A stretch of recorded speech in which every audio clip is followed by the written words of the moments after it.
Hey there.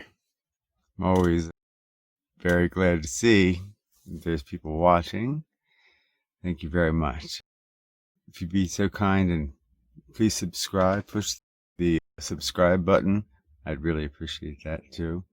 I'm just a humble indie artist, and despite everything else that entails, all the other skills that in and of itself requires, I still have a very small YouTube channel, and it is growing a little bit in recent months, and I'm very grateful for that, for sure. The object of this little show, Ye Old Indie Dude, this is episode number 8. On my little underground channel is basically just to inspire people. While I've noted before that in so saying, I've tried to discourage my own children from being like me, to not chase down a dream of being like a professional musician. I mean, they seem to kind of view that as inappropriate, that I would say that, don't do that, don't do what I did, for me to look at it that way. Contrary-wise, I just wanted to free them from years of labor in an industry that's more famous for what it does to musicians than what it does, for musicians. But technology has allowed a little bit of a paradigm shift over the years. First, people could print out their own CDs as demos and hand them out. And of course, people were handing out demo tapes back in the early days of the digital technology for the longest time thereafter too, which mostly became circularly filed.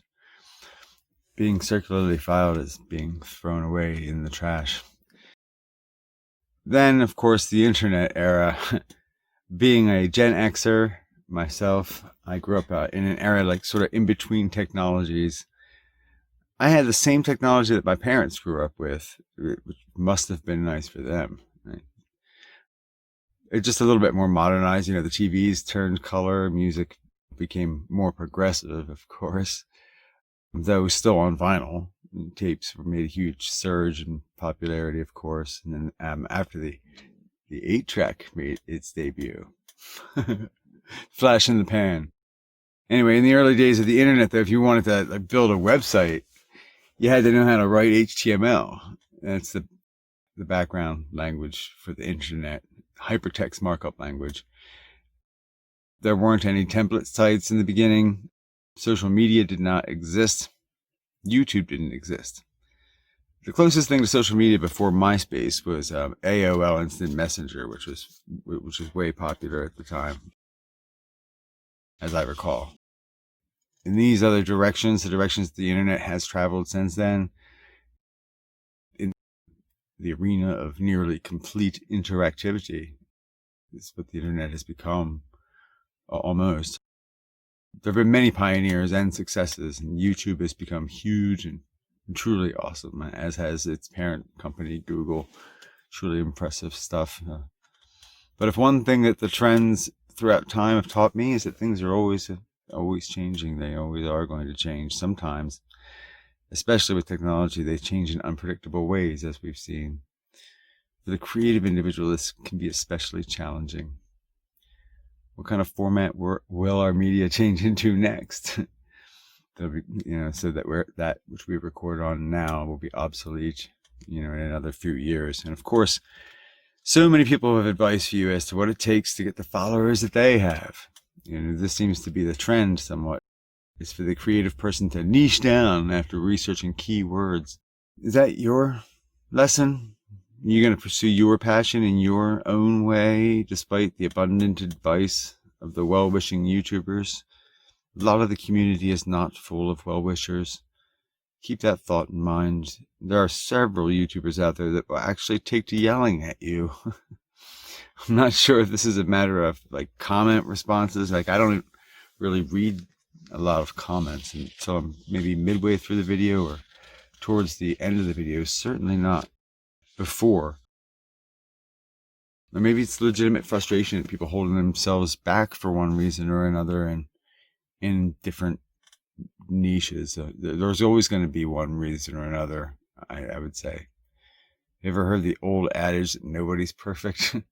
Well, don't let that be an excuse to not try harder. Well, it's true that everyone makes mistakes. It's also true that not everyone makes as many mistakes at as many things as other people. Keep in mind, too, that as imperfect as we all are, some people are quite proficient at what they do and what they have done with themselves. This does not equate to one person being better than another person, just better at a task, just more practiced. It's another old adage, practice makes perfect. I would say that resilience in the face of challenge and adversity are like the true answers. Ideas like gumption, fortitude, wherewithal, and tenacity. These kind of words come to mind. So it's sort of my mantra to my family and to people around me: believe in yourself. Be intentional and go after the life that you want, of your dreams. If you don't, you're going to be the one that's thinking about it the most later on. You don't want to regret not going in the direction that you could have. And then maybe that direction could have resulted in something different for you. Wouldn't necessarily trust what people call signs from the universe either, as far as if you should stop or keep going, because it's easy to quit. Perhaps for the creative individual, within the easiest path lies the least nobility. Perhaps that is true of any path. There's certainly more character development within the scope of challenge. Before this next part, just let me say there's many awesome courses out there based on YouTube shows and personalities and so many experts that legitimately want to help people succeed.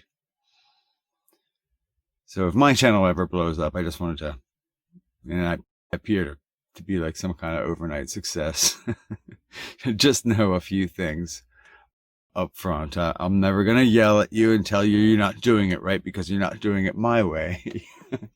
That would be absurd. I probably won't yell at all. Probably.